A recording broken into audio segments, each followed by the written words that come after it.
So today I'm heading out to see the Gary Weeks and Company Furniture Makers shop. We weaseled myself a little shop tour of that place, but I do have a little bit of an alternative motive because, well, I've met Gary Weeks and his son Austin at a lot of the events I go to. Y'all seen me showcase them several times. They generally show up with, their tables, chairs, huge dining sets and stuff like that. And they're at the upper echelon in furniture maker quality and design. But that's not all they're known for in this part of the country, because the number of alumni of exquisite furniture makers that actually goes through their shop as employees is phenomenal. There's got to be something in the water there that's just turning out great artisans and craftsmen. And that's what I'm going to find out. So come along with me as we head out to Wimberley, Texas to take a look at the Gary Weeks and Company Furniture Maker Shop.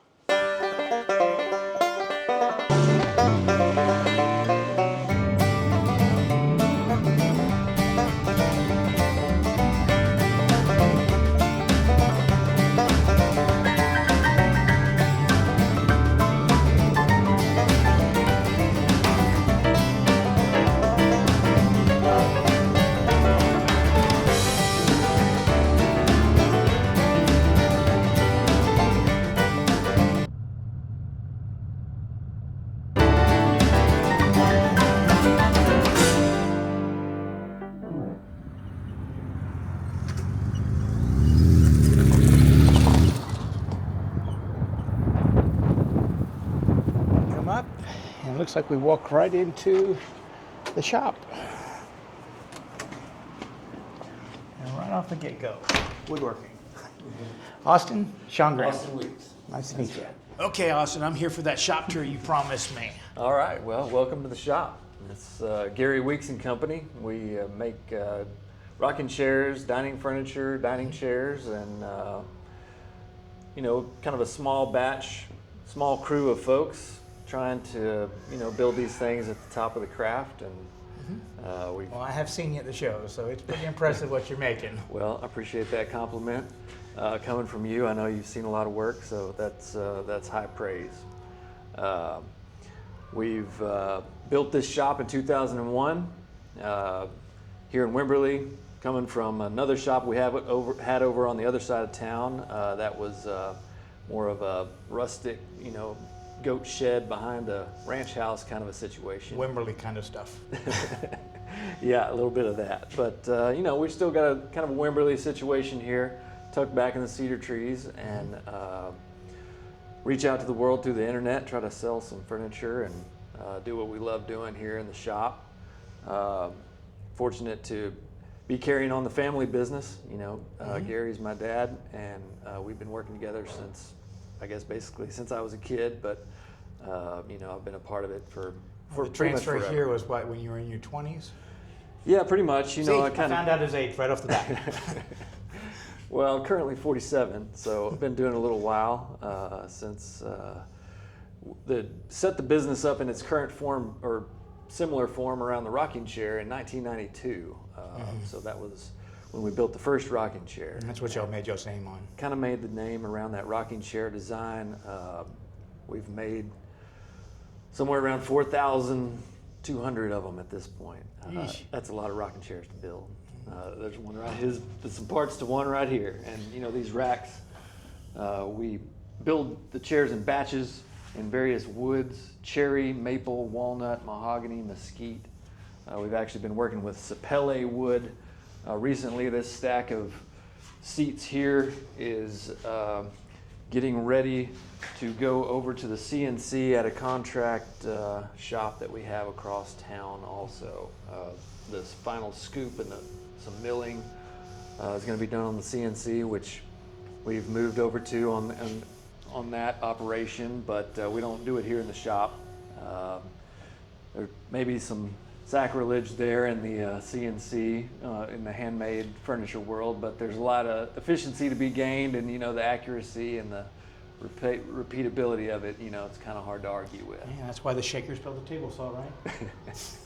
Yes, sir. It's just a tool of the trade at this point. Lots of handwork still going into this stuff. Can you show us some of the work before we visit the shop? Sure, absolutely. Let's go in the main shop there.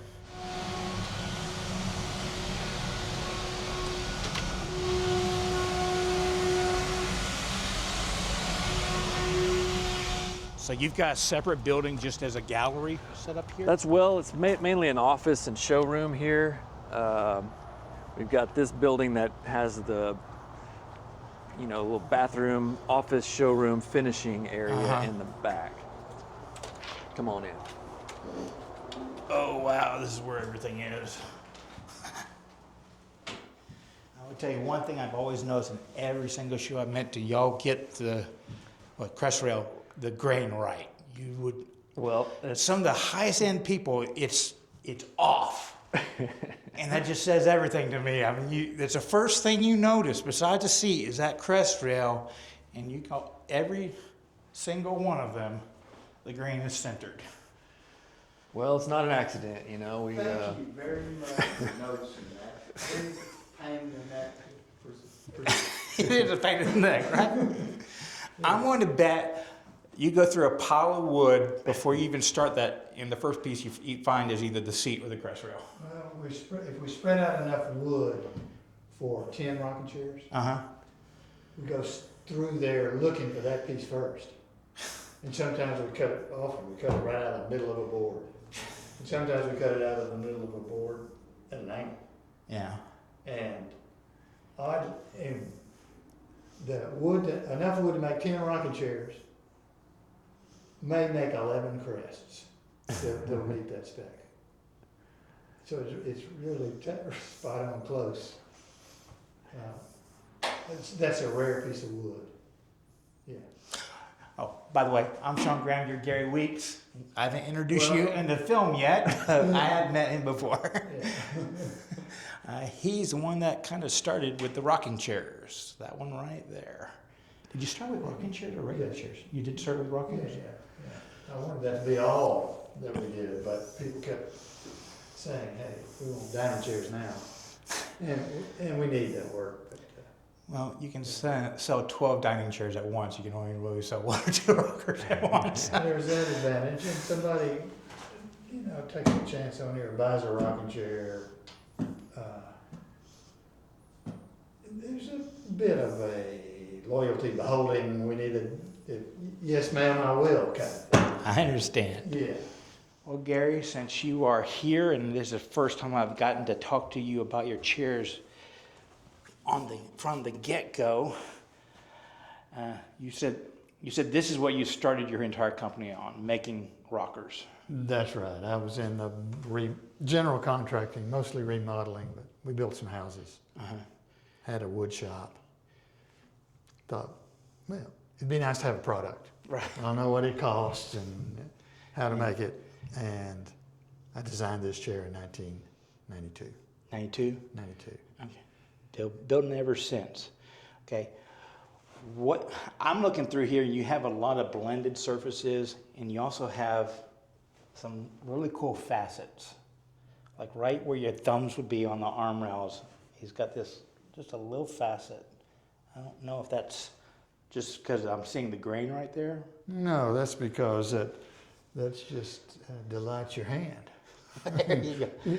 But are those little elements, have they been there the entire time? Day one. From day one. Day one. So you Yeah. had that vision right from the get-go. Well, yeah, because, right away I sat down and thought, man, that feels, let's soften that just a little bit. It's nice for it to be crisp, not rounded over with a router or something. Right. It's nice for it to be crisp, but at the same time be relieved, and right there it hooks those knuckles with a little bit of an edge. That's soft. Just enough for your finger, the crease of your Yeah, fingers right to there. grab. That right there. Yeah. Yeah. So I spent a lot of time on that. And But mostly it's people tell us it's right. So we haven't changed it. so you haven't changed it. Okay, what are the other key features that you're kind of proud of your design? I mean, this one's in mesquite. That's mesquite. That's right. I've always been curious, how do you do your runners? Because mesquite has such a short grain Yeah, that you it's can weak. put. It's weak. We laminate walnut in it. See that? Oh, that's close enough in color. I never even noticed Well, that. nobody notices it. Okay, that's Well, cool. yeah, and it's true because that short fiber is a defense mechanism against dry weather. It makes the Right. water move slowly, Yeah. but toughness comes from the length of a Length. fiber. Everyone says mesquite's hard, but it's An brittle too. odd combination of hard, heavy, and weak. Yeah. Yeah, and also these pieces are laminated with walnut. See them? Okay, this is something that I never recognized. See, I'll see that laminate right there, right through the middle, and that's simply because of mesquite. Because of mesquite, yeah. Cherry, walnut, maple. We just saw those to a very accurate curve. And this curve right here is one of the things that I'm most proud of because Yeah. I hear over and over about how comfortable it is and how people of different sizes find it comfortable and it fits. A orthopedist came one time to pick up a chair, and I said, short people and tall people tell me this chair fits, and how could that be? And he gave me a clue that explained a lot. He said, well, we're all about the same height through the lumbar vertebrae. Through the waist and hip to the hip bone? Yeah, from the coccyx or the sits bone up through the vertebrae. There's not that much difference in human beings. Right. And so you nailed. He complimented us. You nailed that, and so therefore you this critical surfaces that are negatives of the human form. By testing, we found a mean, and I mean, we ship the chair to people who've never seen it and say, well, if it doesn't fit you, you can send it back. Okay, another thing about this chair, okay? I've noticed this from here back, it splays a little bit. 2 degrees each way. Okay, you did that that is on purpose. Yeah. A little bit wider than shoulders, especially for us that are pizza endowed like me. But this flexes. That's Just a a little. little bit. Just a little. Yeah. But this doesn't seem to move that much. Is that what's getting all your spring strength? Is actually these crush this side than these? Looking at it this way, the joinery has created a truss, essentially. Right. And, the arm, the tendon goes deeply into the back leg. As you sit and rock, the load is straight down right here. Right over the back legs. Right Yep. over the back legs. There's not a lot of pressure Going back. going back Okay. because when you push, it moves. So it's overkill for what it is. Well, I just wondered because they always look like suspension springs in a trucker to me. Don't they? The curvatures following your spine, and I always like in Windsor, really flimsy Windsor chairs, the whole back kind of shifts around you a little bit, but I don't ever feel that in these, and I was wondering if that was. No, there's no need for it to flex if it's in the right place. Okay, cool.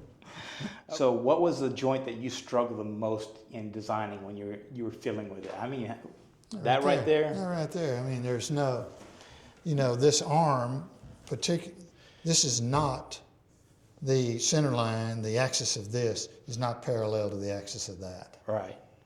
So, you immediately got an issue.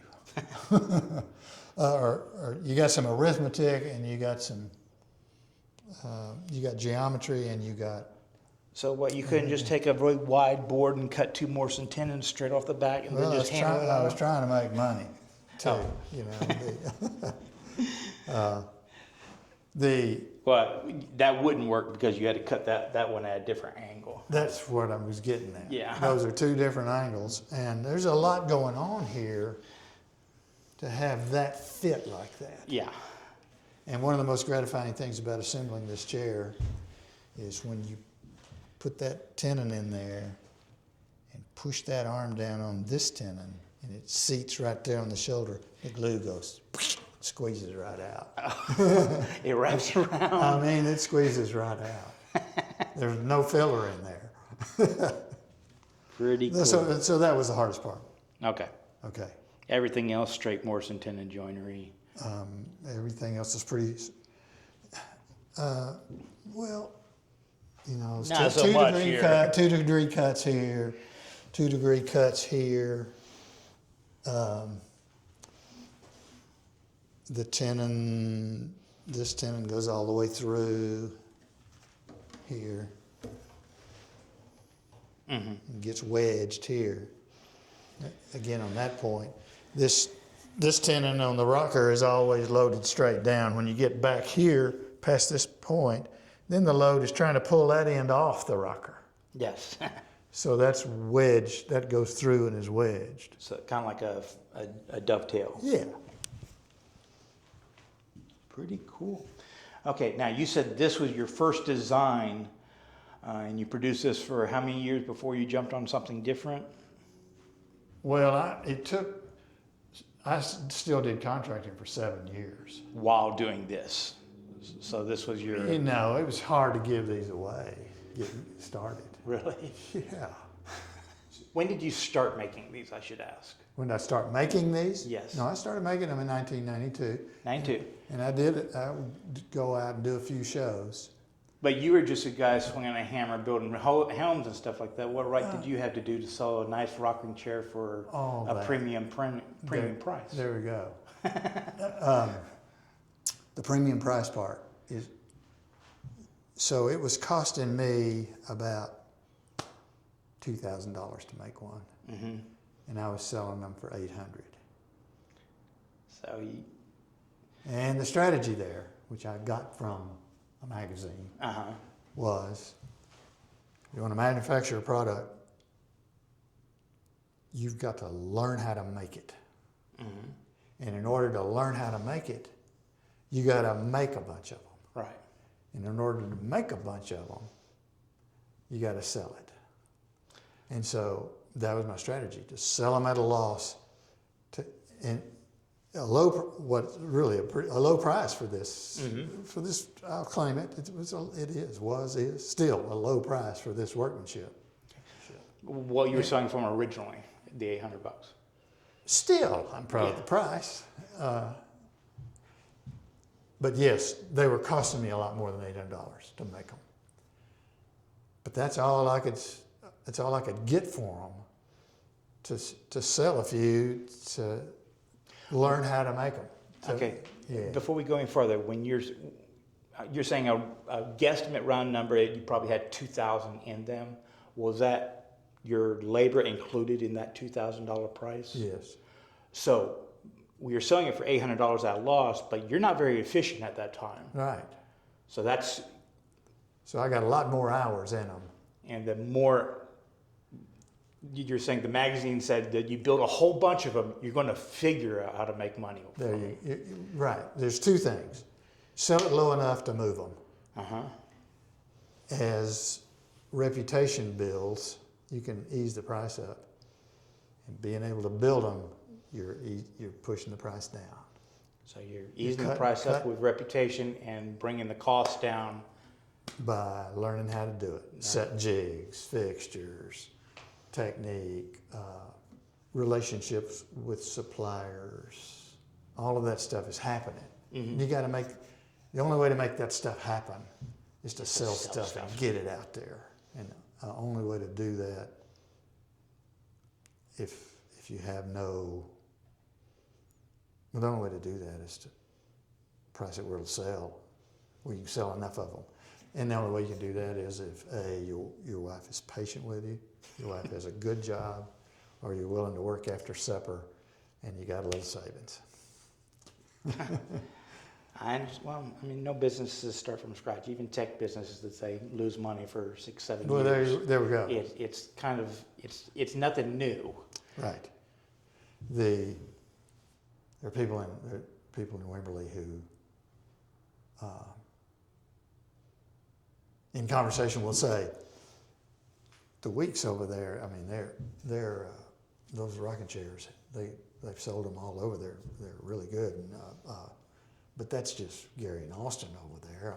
I mean, I wasn't going to pay them $800 for a chair, and now I could have bought that for $800. Now I'm not going to pay them $2,500 for a chair.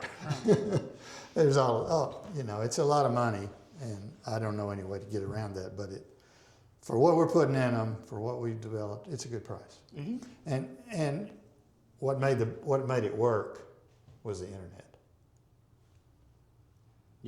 Bigger market. The whole world. Yeah. We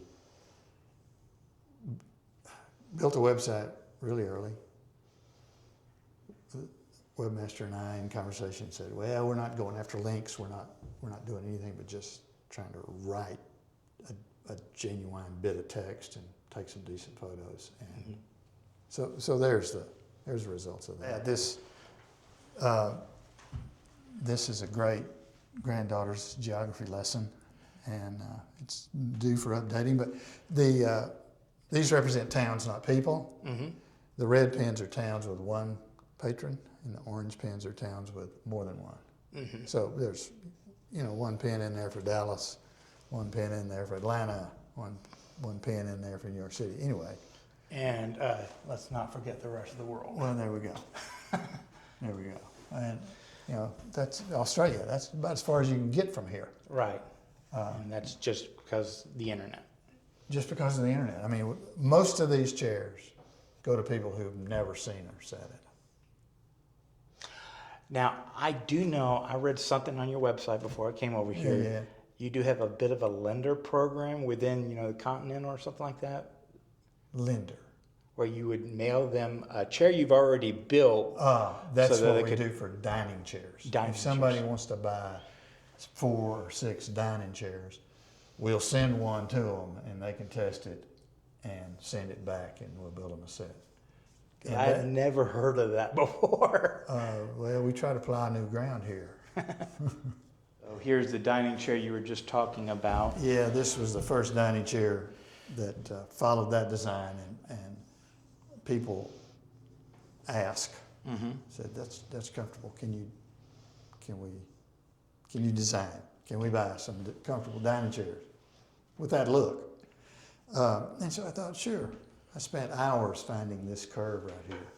Mm-hmm. Oh, good, got it. Well, it Nothing doesn't like work. it. It doesn't work because as you sit up straighter, the curve in your spine changes. And so the rocker, of course, you can sleep in that and lean back. And the purpose, the effect you want is good posture and paying attention. It's real different, and that is reflected in the curve of the back. So nothing really design-wise transferred between the two. No, I learned, no, not really. Some construction stuff transferred, but no, it's a design of its own. And we've subsequently designed other dining chairs. Austin did these, has done these. This has been good, popular for us. Upholstery design. We're moving into upholstery. Those are some a couple of prototypes there with. We'll blur those out. No, we're not going to blur those out. A couple of prototypes that I think are almost there. We've sold a set. A couple of sets. And through this door is basically the last step for every piece before it heads out to the customer? Finishing, yes. Before it gets, most of them get crated up. Got a nice clean room, dust free. And then they just all hand applied finish, huh? Yes. I'm not seeing a spray booth is why I'm saying that. No, we brush polyurethane on tabletops. And because, look here, it's a very dry day, keeping temperature and humidity spot on, it flows out flat. And polyurethane's way tougher than lacquer. And that's the only technology you need to judge those? That's not the only, that's all the technology we need to judge that. There's a lot going on though. I mean, we have, there's this little mini split which gives us the dehumidification and maintains the temperature. And out here, this is a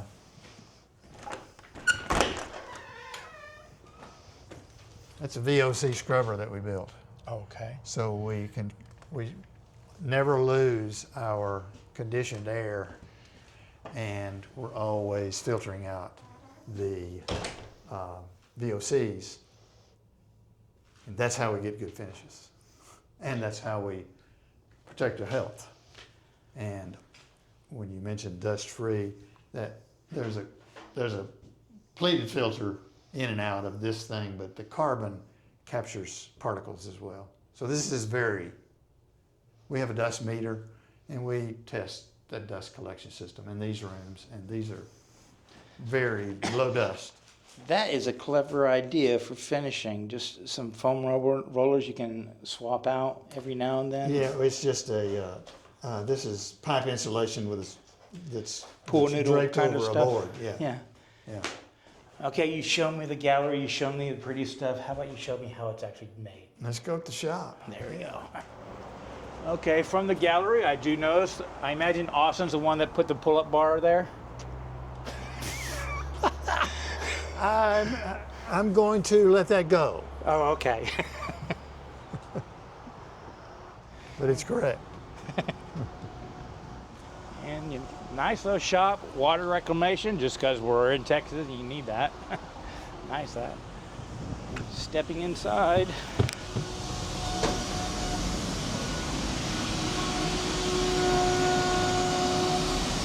Shaping, joinery. And she's mortising for the backsplats to fit into the back press.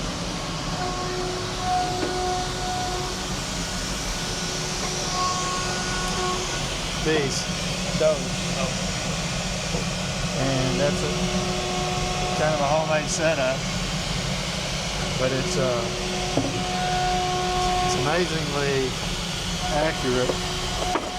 227 213 208 205. So 7 thousandths. He puts you up to machinist tolerances for wood. What's up with that? I do. Spot on for wood. So do you have the shop laid out in a certain way? Yeah.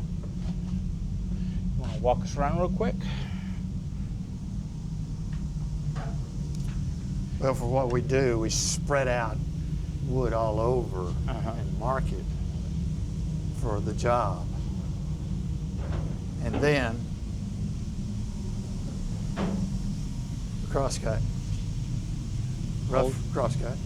Oh, stuff comes in this door in the process? Well, by this time it's all spread out here, so we gather it on horses by kind of the parts, related part stack.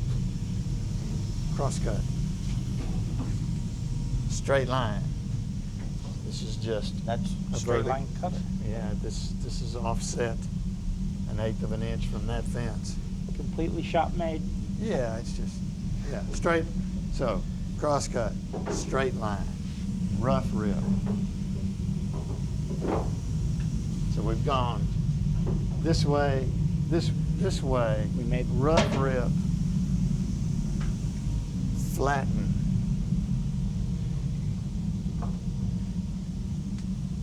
plane to thickness. Thanks, Autumn. Give a true edge.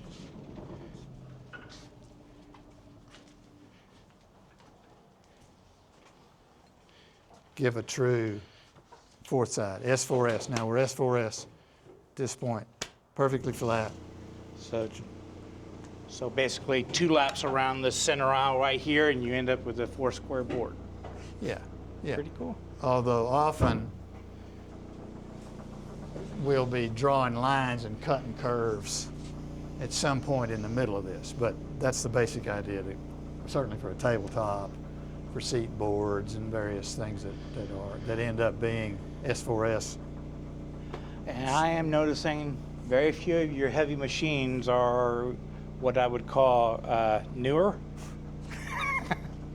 Is that just basically how it comes about in the life of most shops like you? You're just not going out and I think buying so. a whole shop at one time? I think so. Oh yeah, definitely. Pick up what you need when you can, Yeah. or when the opportunity pops up? And then, so this is a machine we built. It's got 2 cutters and a bearing. Mm-hmm. It's 2 shapers, and one turns clockwise, one turns it counterclockwise. The wings fold up, and you have carriages to run on the bearings. For all the individual Yeah, items. so that right there, this edge that's sticking up right now is the front edge of a rocking chair back leg, and that little bump right there is where the arm goes. And you don't have that set of jigs for your entire catalog up in a bank vault somewhere? That's because somebody takes that, they have your whole design. Yeah, there are a number I'll of things you can think of at night like that. Okay, so this is the second table saw. You have one saw stop over here for handles most of your rips, Crosscut. and this isn't just dedicated crosscuts. So I had this thing built with 2 slides. I had this thing. We trued the edge of this table saw top. Put a track on there. So this is crosscut. And really, most of your stuff is within 3 feet long, so There you go. you don't need a whole bunch of space for. We don't need a whole bunch of space. Yeah. We're right.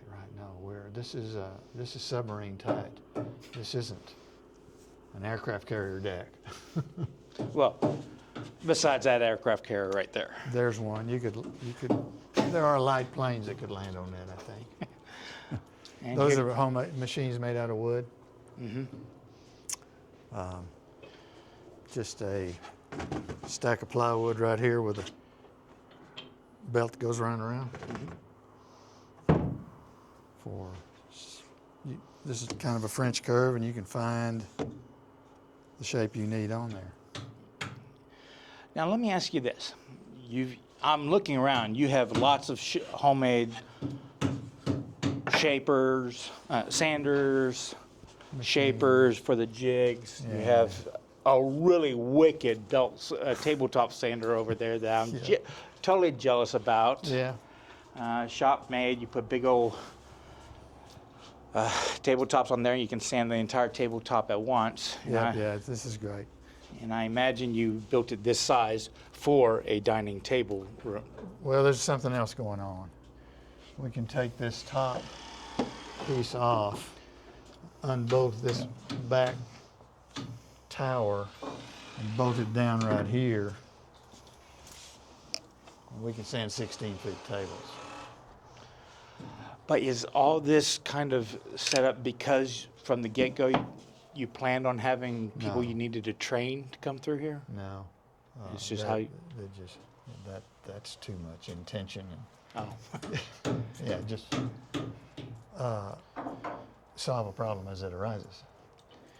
and then train them to how you solve the problem. Yeah, and try to make it where it's safer, less onerous, accurate, precise. So we spend minimum time on precision. Because it's built handwork- in? It's built in. The handwork all goes to deliver tangible benefits to our customers.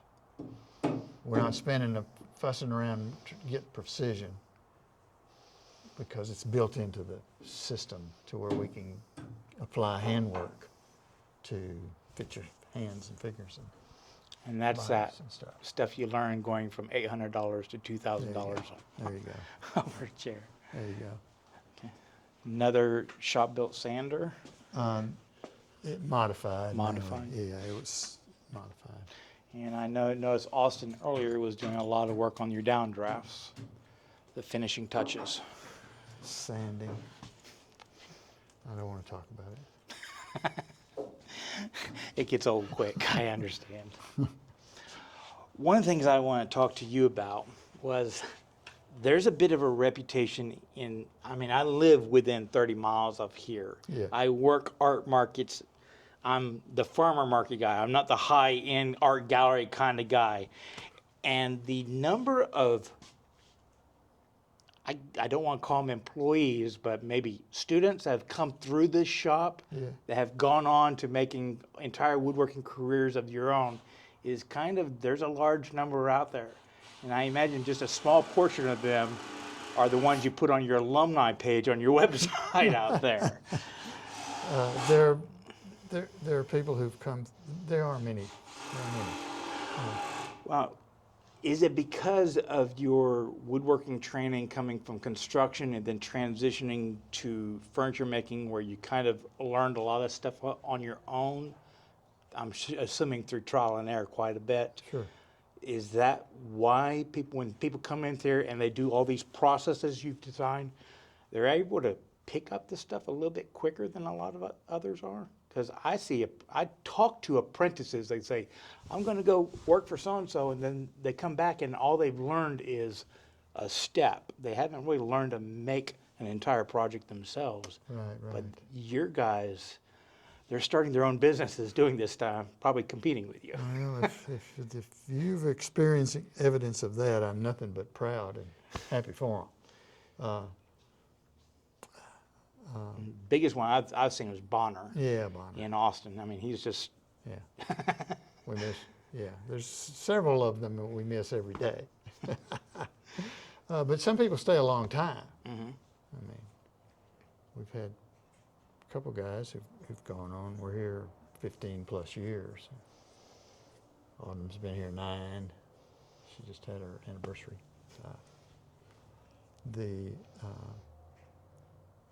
I'm just trying Sure. to figure out how you're teaching these people in that they're actually absorbing a lot more than just the steps you're doing. Austin's teaching them too.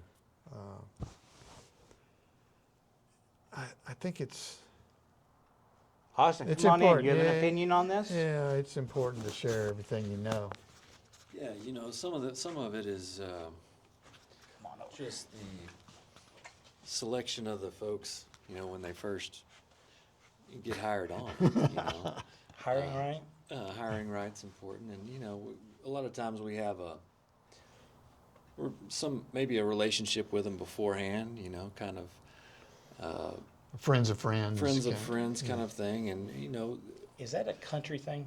Because, I mean, you're in the city, you go apply to a job, you might not have known their parents or stuff like that, but Right. if you're around here, you know, a kid coming off of a farm, you know he's going to work a little bit different than somebody working at Dairy Queen.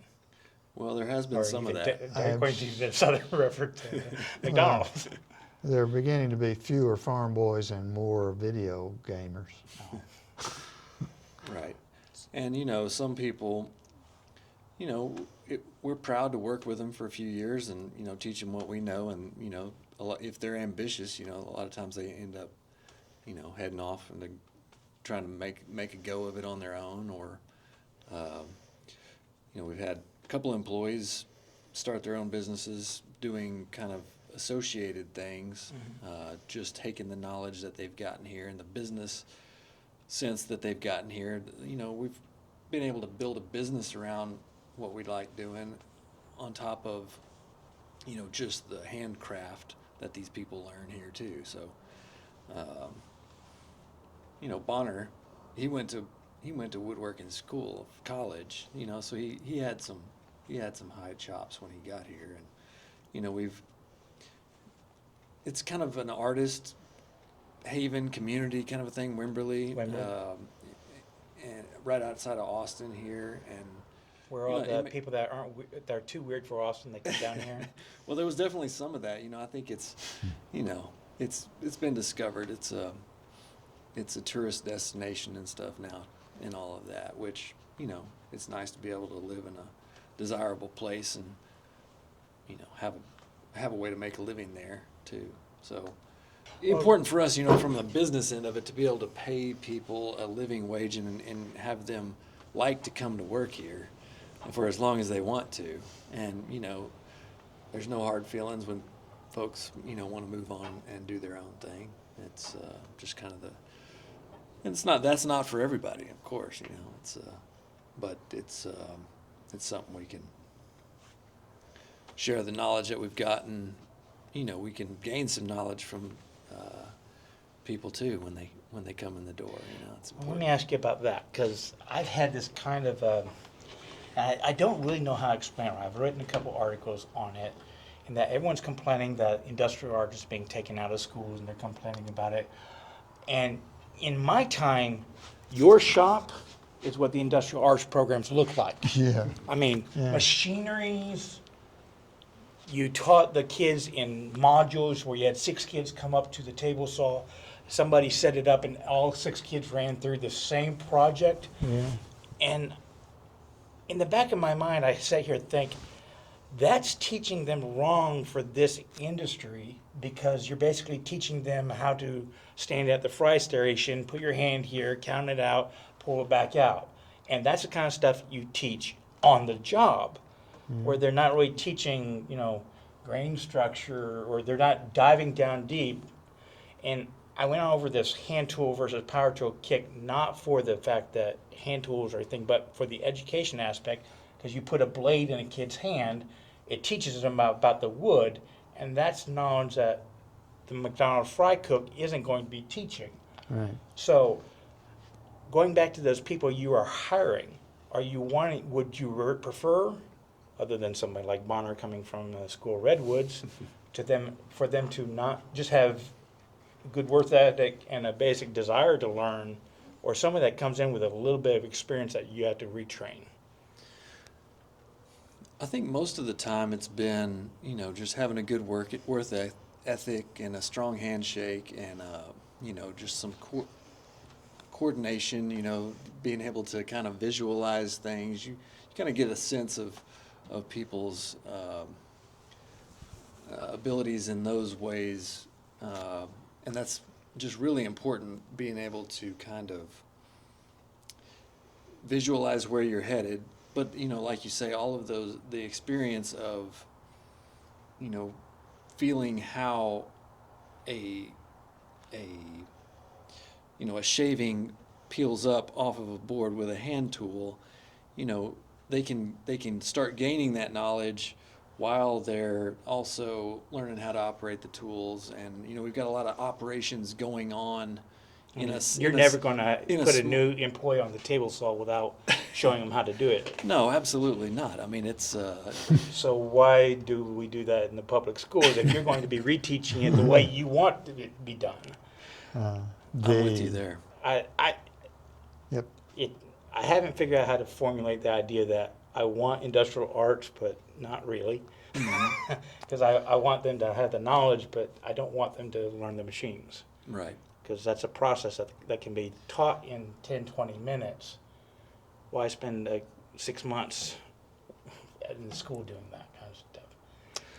I haven't figured that one out. Well, I'm with you there. There's a lot of, every table saw is a little bit different, but just the actual physics of it, you need to develop an understanding of that so that you can use the tool safely. And you can also tell somebody out of a textbook how to do it, but until you feel the force of that saw kick back at you sometimes, then you don't really quite understand what you're dealing with. Or So- even the proper force, rearward force of doing it right. Because there's a feel to that kind of stuff Yeah. that you're not going to learn in a textbook or doing a module class running one board through with the rest of the kids. I mean, it's something I'm preaching now when I should be asking the questions, but my thinking is you're standing next to them for a long period of time, judging them, and they develop that feel under supervision. That doesn't happen anywhere else other than somebody coming into a shop and learning that way. I'd only say that we can teach woodworking, we can't teach character. And so we hire on the character. You hire on character. Yeah. Everything else is learned here. Yeah. And taken away and built a whole entire career. That's fine. You share everything you know. Yeah, all of that. But, also, we've all still got all 10 digits, and we've had a few minor injuries here and there, but that safety's got to be, top line. Right, I mean, Well, we bored them with lecturing and stuff like that, talking about safety. I was in here earlier looking at this. Y'all have two different dust collection systems going on in here. Somebody want to walk me through that one? I'm seeing one right here. What you're looking at there is the air conditioning, well, air handler up there. There's a condensing unit outside. But this whole thing right here is a return air duct. You have in a house, could be an air handler on its side like that in an attic with a little 2x2 filter on that end. But this whole thing is a return air duct that's filtering the air. So this is an air filter. And you got it hinged on the bottom for easy cleaning? Yeah, and behind there are 4-inch thick HEPA filters. Oh. So there are 1, 2, 3, 4 HEPA filters Yeah, 'cause behind this pre-filter, what you're looking at. Because I was noticing that went to one big pipe that just went Yeah, right down that's your... just blowing warm or cool air. Okay. Yeah. This return air duct, there's also a big HEPA filter in this room into it. And then there's the vacuum system, which, we have valves on. Shop-made valves. It's homemade valves, yeah. And that air is filtered and returned to the shop. Those two squares right there, behind them are two HEPA filters, 12 inches thick. And you For have a- the noisy dust collector outside, collecting everything outside. Yeah, but we make plenty of noise in here, but yes, it's out there doing its thing. And for a wood shop, this is good air. Yeah. Okay, now, one quick question. Oldest tool in the shop that you started out with? What's The one that we've had the longest, or Uh-huh. one that's the most aged? the one you've had the longest? I think we're down to mainly that Powermatic planer over there as the original set Powermatic of power planer tools. and this Craftsman drill press. This old Craftsman drill press is Those have up been like the- those have been here from the original. Yes. Yes. rigged up like the Flintstones there. You see that. Yeah, we had the return spring shot. Oh, Hard to get that's parts. a window No size? window weight. Yeah, window sash there. Okay. Tool that you would like to replace the most? Well, I pointed to you because I noticed that you were out here doing the drudgery sanding work earlier, and I hate sanding. so Well, yeah, I I'm- am in here battling these tools most days. We keep it pretty refined to only tools that get used on a regular basis. So I'm having trouble thinking of one that needs immediate replacement. Was your question to wish it wasn't here at all, or wish we had a better one? Oh, What's your question? I'm going to say, which one would you rather just get rid of totally, not deal with at all? Huh. Well, that would have to be the Palm Sanders, the little handset. The carpal tunnel inducers? Yeah. Well, there's certainly some of that, but been experimenting with this tool. I'm not sure it's going to be a permanent member of the team here. This is one of these multi-routers. I saw that earlier. I was kind of wondering about that. It just got brought in. We bought it secondhand, and we've been experimenting with it as far as adding it to the lineup of production tools that we've got going on. We do have a couple of operations that make rounded tenons like this, for which it is very nice. So we may be able to rig it up to be a member of the team. I'd say a tool that we underutilize would be this pin router. We have several operations that we use it for, but it just takes up quite a bit of floor space and requires some skill and jig building that we haven't really, maybe haven't utilized it to its full potential. I'm thinking that if I was going to replace something, it might be this table router, because this is just kind of embarrassing. It's most even garage wood shops, they're going to have a nicer router table than this. We've just got this old. Okay, who are you dropping on the bus? Because that's obviously shop made. Yeah, well, I mean, it's just an old Porter cable routers up under there. I'm not trying to throw anybody under the bus, but it's like, easy to just come over here and route something, but we could stand to upgrade this tool. I'll give you that for sure. So we use this as a router table largely, but it's a slower setup. It is quieter.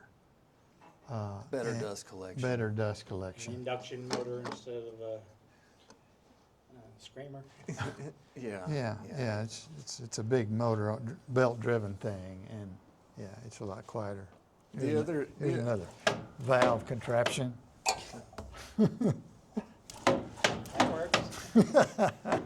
I would say that, when real woodworkers come into the shop, they do kind of wonder how we get by with this 12-inch planer. Oh, yeah. But, we've only got the 12-inch. 12-inch joiner. We've only got the 12-inch joiner, so it doesn't really make much sense to have a planer that's wider than that. Those wider planers take up a lot of floor space, although this old one is pretty loud, and those straight knives, they do require some sharpening of the whole knife when you get a nick in there, whereas we may end up going to a helical head on our next planer. Don't they make a automated sharpener on that particular model? That little wheel that. They might. We've got a sharpening operation that we've rigged up over here that's pretty quick It's and fast. easy. So, He's fast. Yeah, he's fast. but We don't do a lot of planing because most of our surfaces aren't flat, and that's what that makes. We just get we just plane to a dimension that we begin to shape. So that. yeah, and a lot of our tabletops and whatnot, if we end up working with wider boards than 12 inches, they don't stay very flat with changes in moisture content and whatnot. So, I just tell people, if they want to build a table, you're better off working with narrower boards anyway and just gluing them up. But, I'll leave those wide boards for folks at the sawmill, Now, I have a stupid question that I've been trying to ask everybody: is what woodworking tool needs to be invented? And here's the example I'm going to give you. I think they need to make thicker blue tapes. They've got wider blue tapes, but all of us in the woodworking world, we don't use blue tape for marking out. We use it for joinery. Yeah. You're doing veneers or something like that, so you're putting that little bit of stretch on it, or maybe you're doing a box and you stretch it. If you could have a thicker blue tape, you could have more tension in your joinery. So my thinking is they need to invent thicker blue tape. Tape that'll come off without leaving a finish on. Well, you've already invented it. You Yeah, didn't be sounds talking to 3M, not me in Austin. Well, that's my suggestion. So, is there a woodworking tool that you think should be invented? Well, that is a tough question. It is. We've invented a few ourselves, I guess. You know, a lot of times we end up going back to what they were doing in the old days, actually. Like if you look at this, What, they weren't efficient back then, were they? well, they actually were. I mean, if you look at this tenon cutter right here, this is something you can no longer buy. Uh-huh. And they were making this, you know, in the early 20th century. And this company went out of business that makes this. So it cuts a perfectly flat shoulder and a round tenon on the end of a piece of wood, which, you know,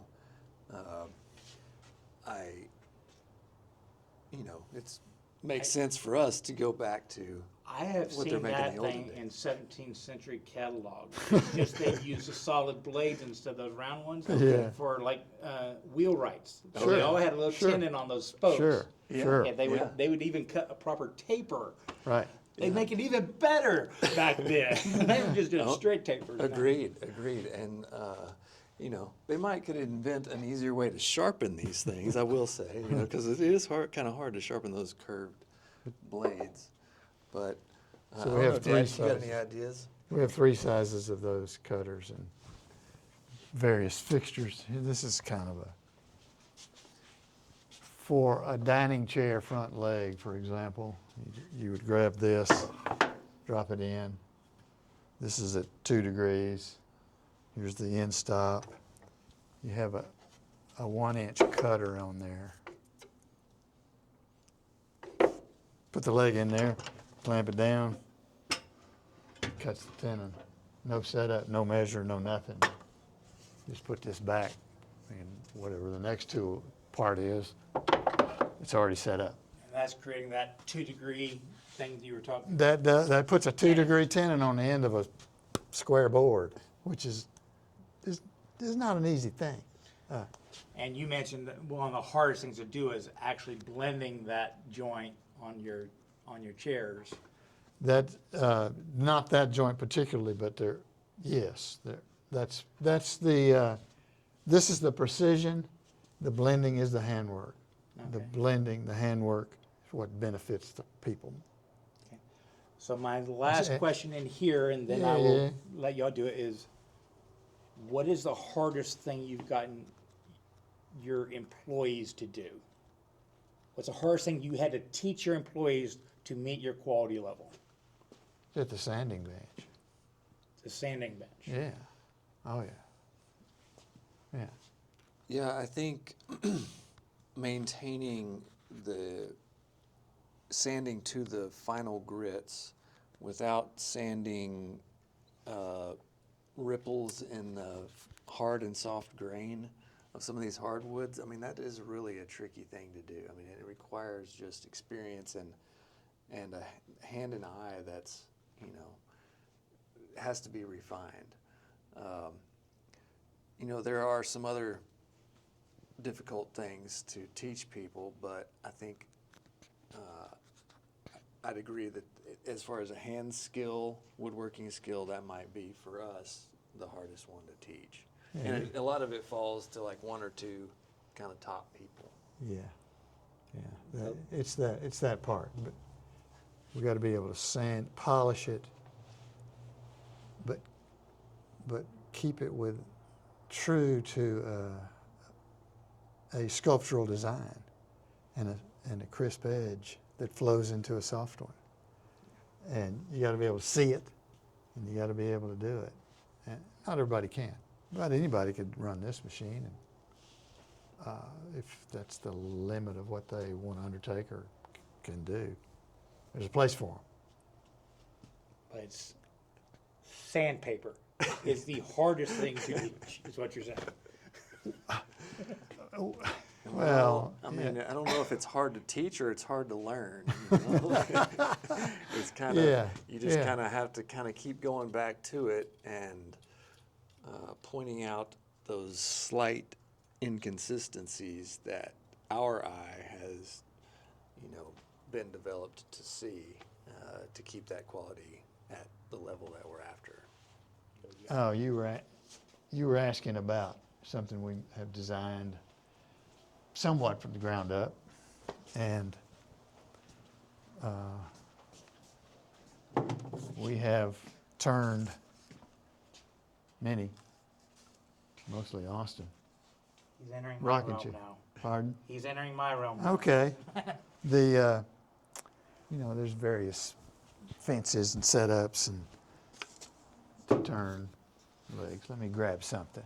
Well, this is a footstool leg, a fairly simple piece. Turned hand and eye for years and years. And I did notice the wrenches, the sharpened wrenches down below. yeah, you did. For shaping tenons. Yeah. There. Right. Yeah. Made a cutter.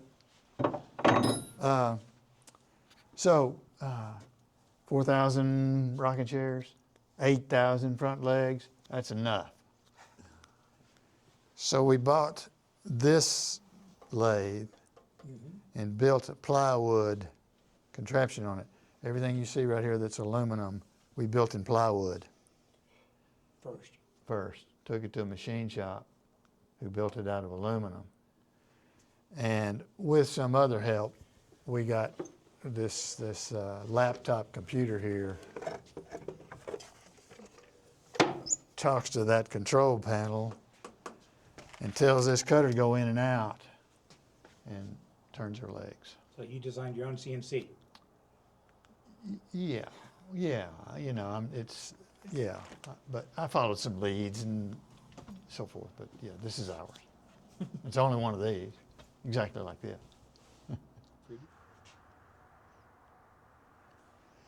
Our sources for wood go back a decade and a half, coming from the same mills, most of what we work.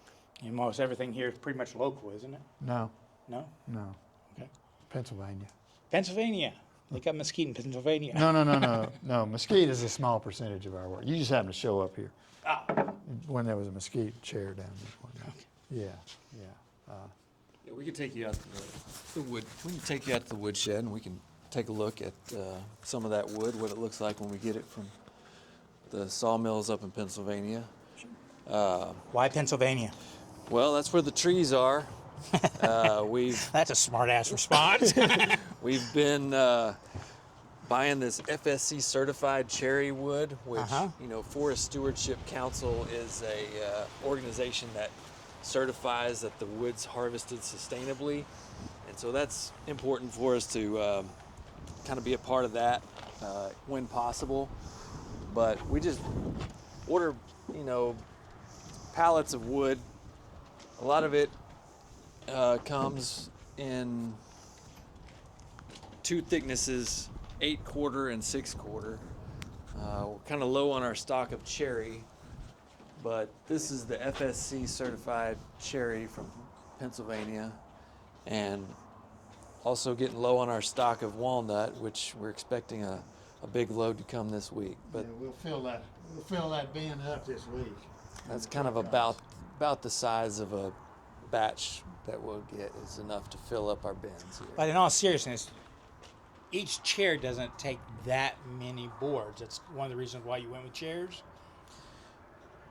Well, we can pull out a number of boards and select the boards to fit the parts of the chairs the best that have enough boards spread out there so that we can get nice, interesting grain and figure, color matches and whatnot in the batches of chairs that we're building. Are you having to let it sit for a certain amount of time since the wood's coming from Pennsylvania, even though it is kiln dried? No, these people are particularly good about what's coming out of their kiln. And So that's why you pay a premium to get it down from Pennsylvania. yeah, and we take it up there and we cut it into parts, and it stays in small pieces in that shop, which is humidity controlled, for a good while. It reaches an additional bit of equilibrium in there. We're trying to ship at 8-9% around the country, and houses go from 6 to 12. So It's also short parts, so even if they do move, they're not moving that much. there you go. And there's a lot of provision in design to minimize that. Yeah. Well, I tell you, one thing is I had to wipe my lip when you open up this from drool. That is gorgeous in there. It's Well, yeah, you need to have a doorman charging you for that kind of. well, I will say it's a luxury to just be able to come out here and pull a board whenever you'd like to. And, you know, we do have a little stash of specialty stuff like these two book-matched flame birch boards that are left over from a table that we built. You know, those two are just waiting on a project that's special enough to choose that kind of lumber for. So you are as bad as the rest of us having a board, setting aside boards for eventual projects. Well, Stored like nuclear waste. hoping to find a use, and usually. we try to keep the wood moving through this But shed. this though. It's kind of- relationship with the mills is very important to us, and I've gotten to go up there and visit with them, and you may appreciate how little sap there is on that walnut. I did notice that. I did notice those that. borders are, and that's it's taken a long time to keep, and we're thankful. The thing that you can't see in here, and the thing that makes it work, is the people who have confidence in us. Who find us on the internet, and see that rocking chair, and believe that we'll pay the freight both ways if they don't like it. Nothing happens without them. And that network of people, we're beholding, we're grateful. They're essential. We have a network of people out there, and some of them are pen pals, email pals now, and that's one of the pleasures, and it's a kind of a payday thing to have people who have confidence in you. Well, let me ask you this. You talked about going from 800 to 2,000, Yeah. and during that time you were building your reputation, and each time you went up, you went a little bit higher, and nowadays all the local people who had an opportunity to buy an 800 but didn't, but now they see the value because everyone else sees it because of that reputation you built. In that time frame, as you progress skill and step up, were you developing a more quality customer? I mean, was that part of the aspect? Because I can sell a lot, but my customers that I might be selling to at art markets and farmers markets might not be the quality customer that's going to come back to me and give me a living wage because they appreciated my work. Right. But your time spent growing, is that what did it for you? I did not have a way to evaluate a customer. Only try to be really nice and make them happy. Yeah, you know, it's like a relationship that you It develop is, with it these, is, it these is. people. And people that appreciate what we do, they're all very interesting people. Yeah. They all have a great story themselves. And, you know, they've got some money that they've earned, and they're willing to invest it in a product that's made by people who care about it, you know, and just that alone gives us something in common with them. And, you know, we can kind of build on that. And once they see the product in their home, you know, we kind of feel that kinship. You know, it's a piece of art in their house. So, you know, they can kind of feel a relationship with us They just do. every time they look at that chair. They do. And they remember it. And a lot of times they'll come back and buy something else or pass it down to the generations in the future. Let me ask you this. Did you have that opportunity with a customer because of the level of furniture you started out trying to make? I mean, if you were making Yeah. a lower level, would you have had that opportunity to develop those kind of relationships?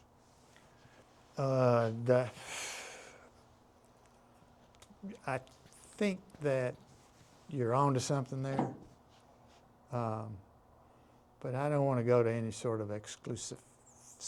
I don't want to be exclusive or museum, prissy we make this stuff to use. And when somebody calls and says, my daughter handed me my first grandchild in your rocking chair, you don't forget that. That's as good as it gets. Okay, I have a question for you. I think it's relevant to a lot of people coming into it, thinking about starting their businesses. Are you recession proof? I would have to say, no, not proof. When the country starts spending less money, they're going to spend less money with us too. But we have a large existing clientele. We have a reputation. We have some built-in cushion to what would you say? We can stand lower gross sales and be all right. By just adjusting production? Adjusting production and right, and I'm okay taking less money if we keep. Is that only because you've been doing it for a while? You established it. I think it. I mean, y'all were doing it before the .com bubble. Yeah, and nobody missed a day's work in 2008, 2009. Gross sales were lower, but we worked. Everybody kept working. I took less money, but I'm fine. We did develop a couple of new products during that time. That's true. Enabled us to expand the product line a little bit. Yeah. We reached back out to our existing customers, those relationships that we already had going, and some of those folks, kind of helped carry us through the slower times and sales. And, that's kind of what we depend on, or we've historically been able to depend on for when times are slightly slower. The relationships. Relationships. And reaching back out to those people we've already got these relationships with. And there's a fundamental thing of rocking chairs following births, and those keep right on going, and people retiring, and a few of those milestones that we benefit from or we provide benefit to, that goes on. No matter if it's a recession or No not. matter if it's a recession or not. Probably more babies after a short recession. Well, there's some of that, yeah. And we have a lot of people out there who we build a rocking chair for every family in the Branches of the tree. branches of the tree. Yeah. And like you said, we can always use that time to invest. We can figure out how to make things better and faster, rather than watching TV or something. That makes sense. Yeah, I mean, those are the times when we've done a lot of our innovating also, like, this dust evacuation blower here, contraptions like that. There's all this maintenance that kind of always needs kind of catching up on. A lot of that slack time, if we do have slack time, that's what our extra labor goes into, is like developing the process and refining the process, making the place look better, weed eating once more often than we normally would, So changing out things like filters, and we've got a VOC filter in our finishing room that we built during a slow period of time, and so it made it a lot nicer place to work in the finishing room having that going. So that's the way we approach it, and we just kind of have been fortunate that that's worked for us. There's a thinking's free. thinking's free. Well, and there's a back porch over there in my head that's kind of waiting for the next recession. So there's plenty to do. We'll be working. Okay.